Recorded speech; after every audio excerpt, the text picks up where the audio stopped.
On entend souvent que la Bretagne est l'endroit en France où l'on trouve le plus de bistrots au kilomètre carré. Ou encore qu'autrefois, dans les maisonnées groisillonnes, il y avait toujours la grecque, la cafetière, sur le feu au cas où une copine viendrait gorzailler un peu pour le caveren, le goûter. Aujourd'hui, nous allons discuter ensemble de la folle arrivée du café en Bretagne, mais aussi de ce qu'on pouvait en dire à l'époque. Également, on parlera un petit peu de Groix et de son record national, oui. Et puis, on parlera également des alternatives qu'on pouvait trouver en cas de, à tout hasard, guerre. Et puis, bien sûr, nous allons voir s'il y a réellement plus de cafés, de bistrots en Bretagne qu'ailleurs. Vous verrez dans cette vidéo qu'on parlera beaucoup des femmes, des bretonnes, des groisillonnes, à qui je dédie cette vidéo pour célébrer cette journée du 8 mars. Euniant azohi e c'hoar, d'alron mat.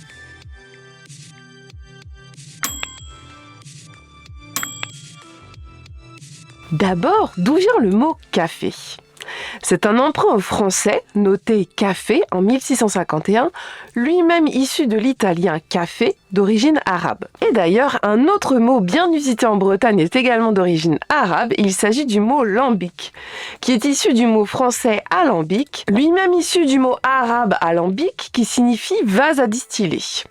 Voilà, c'était un peu pour sortir ma science. Revenons au café. À partir de la deuxième partie du XVIIe siècle, la mode du café s'étend vers l'ouest, vers le nord, et où elle gagne petit à petit l'Europe puis la France. Et il se trouve que le premier port importateur de café en France est le Havre, situé donc bien à l'ouest. Les grains de cette eau noire, ce diordu, comme on dit à Groix, arrivent des Antilles jusqu'au Havre à partir de 1728. Moins glorieux, la France commence à coloniser les Antilles à partir de 1635 et exploite donc ces populations par l'esclavage. Le café, le cacao et le sucre représentent plus de 50% des produits importés en Bretagne et principalement à Nantes, premier port de traite de France. Au départ, le café était réservé à l'élite et ne s'invitait qu'aux tables des plus riches, mais à force des plantations caféières, de traite négrière et donc de commerce colonial, son prix chute et il devient en Bretagne et en France une boisson populaire d'abord en ville, puis il se répand peu à peu dans les campagnes. Dans cette vidéo, je ferai plusieurs petites haltes par l'île de Groix. Je reviens donc au petit caillou groisillon.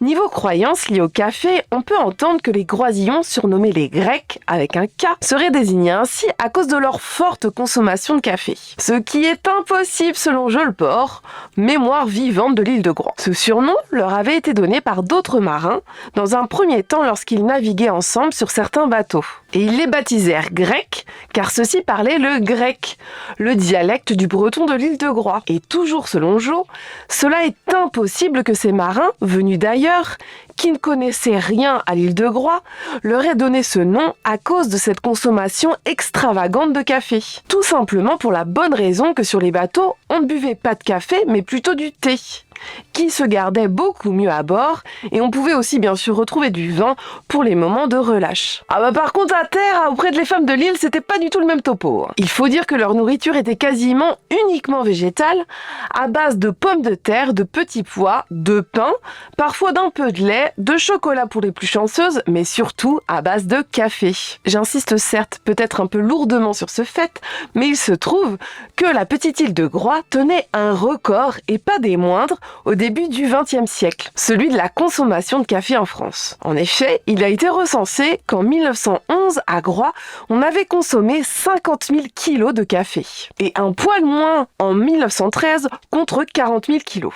Tout de même, c'est quand même pas mal, hein. Vous l'aurez certainement déjà compris car je l'ai déjà dit plusieurs fois dans d'autres de mes vidéos, mais Groix était une île de pêcheurs, l'âge d'or de Groix étant celui de la pêche au thon. Qui dit pêche dit marin, donc des hommes pas beaucoup présents sur la petite île. On peut entendre parfois aussi que Groix était une île de femmes, les hommes étant hyper absents, au mieux pendant de longs mois et même parfois pendant plusieurs années. Le café, on ne le buvait pas au café justement, mais plutôt dans les maisons, au sein des foyers. Et il constitue la base de l'alimentation des groisillonnes, où bon nombre de repas sont des soupes de café.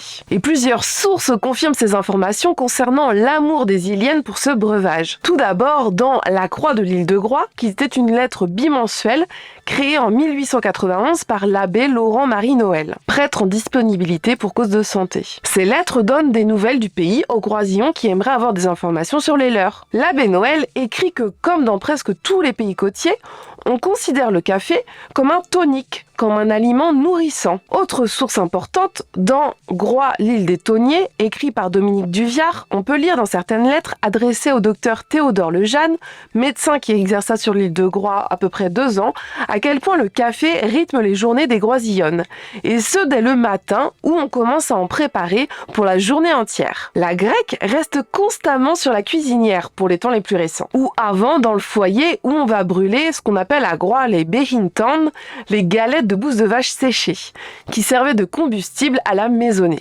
L'île étant pourvue que de très peu d'arbres, on faisait du feu comme on pouvait. Le matin, pour le 2 juin, le petit déjeuner, on pouvait l'additionner d'un peu de chicorée. On l'accompagnait également d'un peu de lait de vache, de celle que possédaient pas mal de familles groisillonnes. On va faire bouillir ce lait afin qu'il soit plus digeste. Et on accompagnera le tout de pain. D'ailleurs, on m'a rapporté que dans certaines familles également, c'est ce qu'on donnait aux petits-enfants, comme petit déjeuner. Un peu plus fort que le bol de Nesquik. L'abbé Noël, celui de la Croix de l'île de Groix, pas très tendre avec les Groisillonnes, mais comme finalement pas mal d'hommes pieux de l'époque, et je mets Jean-Pierre Calour dans ce sac également, précise que pour les femmes, le café est plus rapide à préparer que de faire cuire des pommes de terre depuis l'arrivée des lampes à alcool. Et qu'en plus, il n'y a nul besoin de surveiller la marmite sur le feu. Il déplore cette habitude qu'il considère malsaine. On consomme à Groix du café à tous les repas. Le midi, à 4 heures si on travaille pas très loin du village, et pour se donner du cœur à l'ouvrage. Ainsi que le soir, où mort de fatigue pour aller plus rapidement se coucher, on n'a pas trop envie de cuisiner après une dure journée de labeur ou encore même de labour. Les médecins alertent sur le fait que le café ne peut pas constituer la base d'une alimentation et surtout qu'il excite les nerfs. D'autant plus lorsqu'il s'agit du café marc, littéralement le café cheval, certainement appelé ainsi car il est très très fort, très corsé, même s'il est concocté sur l'île que pour certains événements. Et notre abbé Noël, qui semble toujours avoir réponse à tout, mais sur le coup il n'a peut-être pas complètement tort, proposait que l'on remplace le café par une céréale cultivée sur l'île, l'orge. Ney. On peut la faire griller et en y ajoutant un peu de lait et du sucre, c'est une boisson pour le coup plutôt bonne pour la santé. C'est d'ailleurs l'alternative au café qu'on trouvera par la suite en temps de guerre. Et ce, un peu partout en Bretagne. En effet, pour contrer la pénurie de café en temps de guerre ou de disette, dans les campagnes, on avait vite recours à de faux cafés. Et alors, on va torréfier un peu tout ce qui nous passe sous la main. Et surtout des aliments plus locaux, moins coûteux que le café. Comme l'orge, mais aussi l'épeautre, ou encore le pois chiche, le seigle, et même des choses encore plus étonnantes, comme des glands, des racines de pissenlit, des graines de figue, et aussi, bien sûr, la chicorée. Maintenant, on va surfer sur un des clichés pour lesquels les Bretons sont tristement reconnus. Pour leur affection, bien sûr, si particulière pour l'alcool. Et pour rester sur la vague de cette vidéo, sur le nombre que l'on suppose faraminant de bistrots par habitant, par kilomètre carré, par commune, par village, bref, comme vous voudrez. Pour reparler une petite dernière fois de l'île de Groix, mais juste pour cette vidéo, autrefois, on trouvait au moins un café dans chaque village.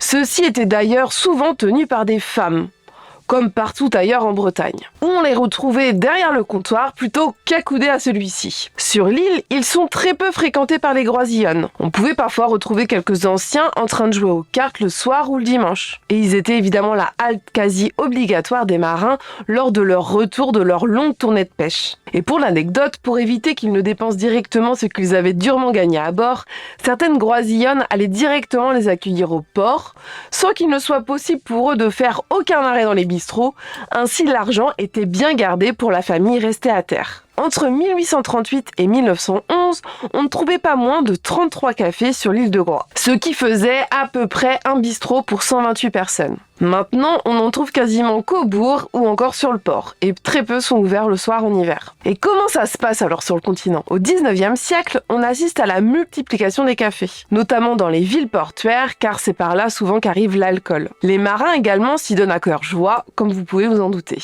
Dans les campagnes et dans les villages, le café est avant tout un lieu de sociabilisation, au même titre parfois que le lavoir pour les femmes, ou encore comme les veillées dans une autre dimension. On y apprend les nouvelles fraîche. Et souvent, la personne qui tient le café y associe une autre activité, comme l'épicerie par exemple. Et niveau chiffres, cette fois, la moyenne est plutôt pas mal. Car en 1936, la Bretagne comptait un café pour 71 habitants. Je vous ai parlé de Groix tout à l'heure, mais si on va un peu plus au nord, à Guingamp, la ville comptait en 1916 plus de 80 débits de boissons. À Auray, en 1856, il y avait 79 cafés pour 3819 habitants. Ou encore à Quimperlé, on comptait plus de 42 bars rien que sur la place Saint-Michel en 1901. La Bretagne était autrefois la championne des nombres de bistrots par personne, mais depuis quasiment 40 ans, elle en a pourtant perdu plus de la moitié, et désormais on trouve plus de bars dans le Rhône-Alpes ou encore en Provence-Alpes-Côte d'Azur que sur notre petite terre armoricaine. Et quelle ville compte le plus de débits de boissons selon vous?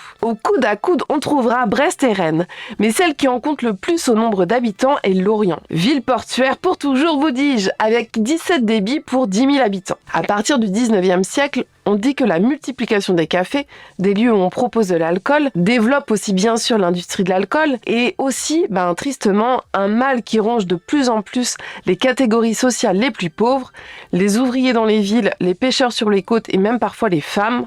Il s'agit bien sûr de l'alcoolisme. Pour conclure cette petite vidéo sur le ou les cafés en Bretagne, nous avons pu voir à quel point le café était une véritable institution, un créateur de liens sociaux et populaires au sein du petit pays armoricain qu'est la Bretagne. Nous avons également déconstruit ensemble quelques fausses croyances, notamment sur les Grecs, sur les Groisillons, mais également sur le nombre de bistrots qui se trouvent maintenant encore en Bretagne. En espérant vous avoir appris quelque chose comme à peu près à chaque fois, je vous fais des beaux cueils et je vous dis den distro!